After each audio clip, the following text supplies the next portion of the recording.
ऋषि मुनियों की पावन धरती, देश धर्म का नाता है। कहते सारे लोग यही हैं, गो हमारी माता है।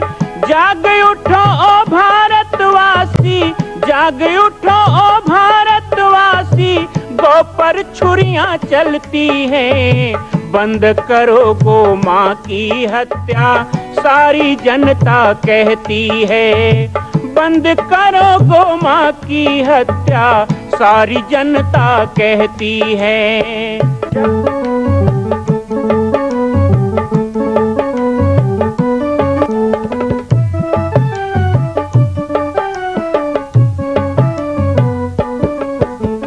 जगह जगह पर बूचड़ खाना, लाखों गौएं कटती हैं। किसे सुनाए व्यथा हमारी, नैना नीर बहाती हैं। रक्षा करना गौ माता की,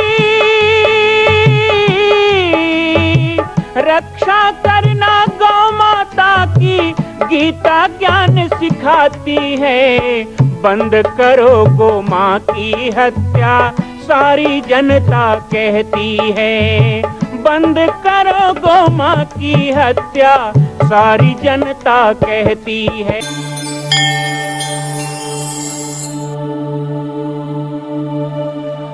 ओम नमः शिवाय। जय सिया राम, जय गो माता, जय गोपाल। बाबा जी की पाती कार्यक्रम में आप सभी का स्वागत है। अभी तक आपने मां कौशल्या जन्मभूमि मंदिर निर्माण की कहानी में सुना कि किस प्रकार मां कौशल्या जन्मभूमि मंदिर निर्माण, जो पंचमुखी हनुमान मंदिर के रूप में प्रारंभ हो चुका था, उस निर्माण में हमें शिल्पी मिल चुके हैं। समाज को जोड़ने की एक भूमिका प्रारंभ भी हो चुकी है और हमें भूत भावन महादेव ने वो रास्ता भी दिखा दिया कि किस तरह बहुत सरल रूप से अमीर गरीब छोटे बड़े सभी को हम जोड़ सकते हैं। संकल्प प्रारंभ हो चुके थे। सभी यज्ञों में, सभी प्रवचन कार्यक्रम में, प्रवास में, पाटेश्वर धाम में लोग बहुत संख्या में जुड़ने लगे। इसी बीच में एक और घटना घटी। मंदिर के निर्माण के साथ साथ बचपन से लेकर जो हमने जगह जगह सामाजिक समरसता की बात की थी कि कोई छुआछूत नहीं, कोई जाति पाति नहीं, बड़ा छोटा नहीं, हम सभी को एक सूत्र में जोड़ने के लिए ही इस मंदिर का निर्माण होना है। तो इसमें एक विचार आया कि क्यों ना इसी मंदिर में 108 देवी देवता और महापुरुषों की मूर्तियां स्थापित की जाए। मन में विचार आने की देरी थी, उसकी भी योजना बननी शुरू हो गई। इसी बीच में कुछ भक्तों ने कहा कि इस मंदिर में हमें अपने पूर्वजों की स्मृति में कुछ मूर्तियां बैठानी है। मैंने कहा ठीक है, 11,000 रुपए का संकल्प लीजिए, एक मूर्ति आपके तरफ से स्थापित हो जाएगी। मूर्ति निर्णय के लिए भी हमने इधर उधर बातचीत शुरू की। हमें हनुमत शरण पाठक जी मिले मुंगेली से। हनुमत शरण पाठक जी ने 108 मूर्तियों की लिस्ट बनाए। पंचकन्या, अष्टवसु, 9 दुर्गा, 11 रुद्र, 12 आदित्य, ऐसे ऐसे संख्यावाचक देवी देवता और वेद पुराण शास्त्रों में जिनका हमने रूप सुना है लेकिन रूप देखा नहीं। हम कहते हैं अग्निदेव, अग्निदेव का रूप क्या है? वायुदेव, वायु का रूप क्या है? वरुण देव, जल, उसका रूप क्या है? वेदों में सबके स्वरूप का वर्णन है, लेकिन स्वरूप के वर्णन के साथ साथ यहाँ स्वरूप का दर्शन भी होना था, उनकी मूर्ति बननी थी। कुछ देवी देवता तो ऐसे भी हैं जैसे अष्टवसु, 10 दिग्पाल, 11 रुद्र, भगवान शिव के रूप। इन सब के हम कथा सुनते हैं। कहीं कहीं ये भी आता है कि उन्होंने पीत वस्त्र धारण किया है, उनका ये वाहन है, उनके इतने मुख हैं, लेकिन स्वरूप नहीं देखा है। तो मन में निश्चय हुआ कि वो दुर्लभ स्वरूप जो वेद शास्त्रों में वर्णित है, उसे साकार रूप में यहाँ स्थापित किया जाए। तो 108 मूर्ति स्थापित करने की भूमिका बनने लगी और उनके क्या क्या स्वरूप होंगे हम आगे आपको बताते हैं।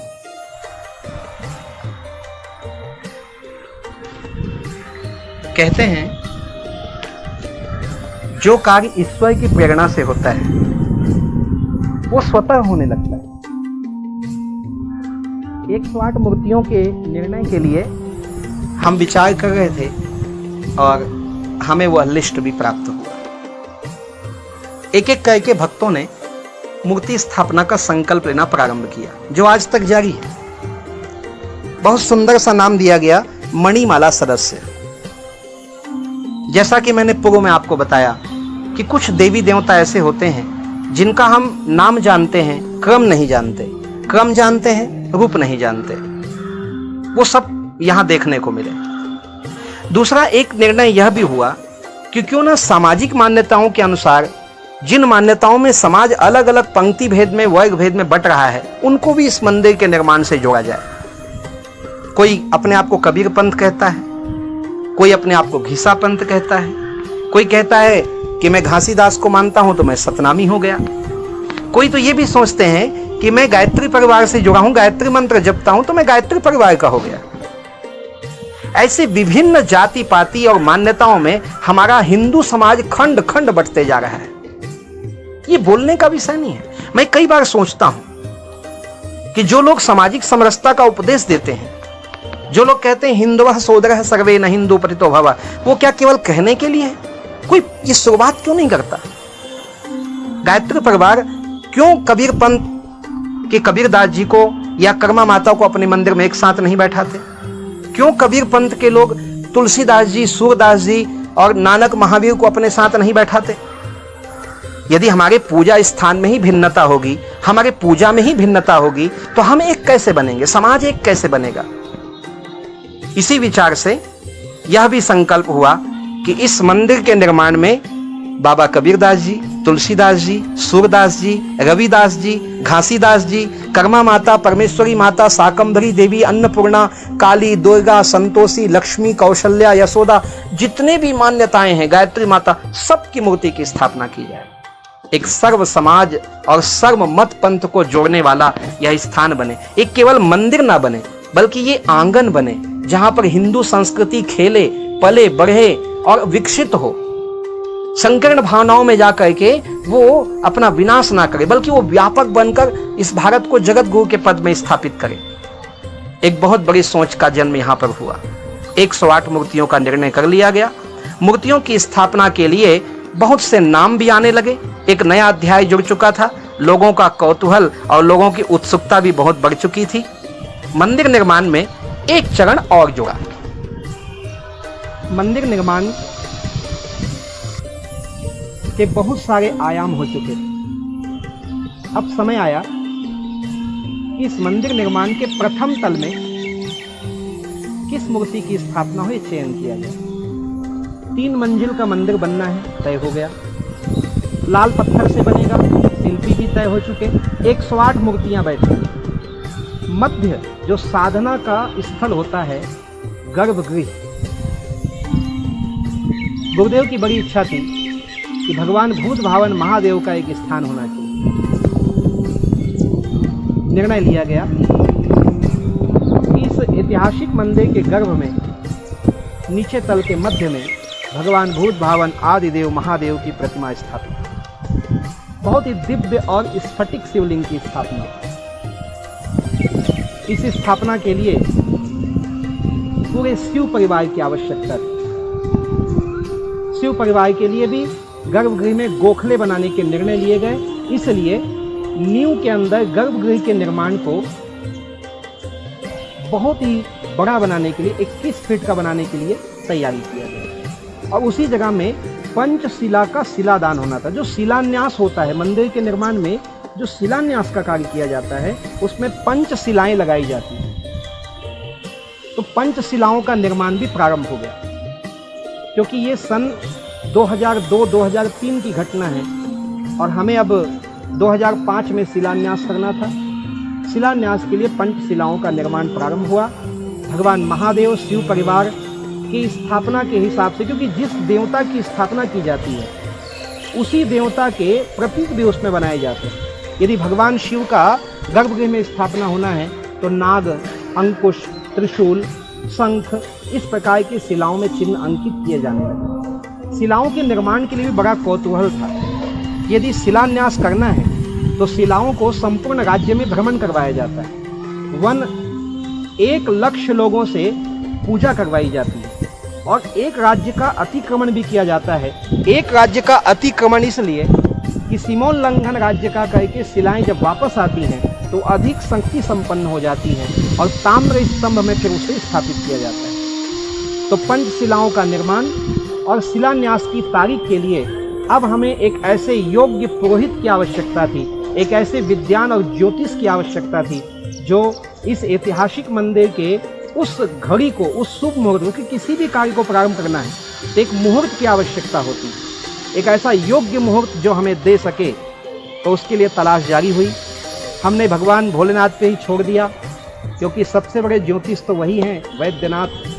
तो हमने उन्हीं से प्रार्थना की कि हमें ऐसे कोई योग्य मुहूर्त निकालने वाले दें, स्वयं विरंची और ब्रह्मा की श्रेणी में जो आएँ। इस प्रकार मंदिर निर्माण के शिलान्यास का मुहूर्त ढूंढा जाने लगा। निर्माण का कार्य आगे बढ़ा।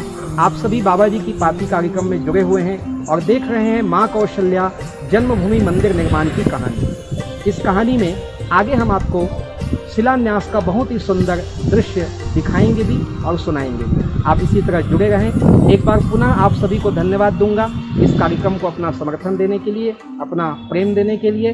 मैं राम बालक दास महात्यागी, पाटेश्वर धाम, जिला बालोद, छत्तीसगढ़ से आप सभी का स्वागत करता हूँ। जय सिया राम, जय गो माता, जय गोपाल, जय पाटेश्वर धाम।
मां कौशल्या की पावन जन्मभूमि छत्तीसगढ़ प्रांत में बालोद जिला में स्थित है श्री सर्वसिद्ध शक्तिपीठ जामड़ी पाटेश्वर धाम।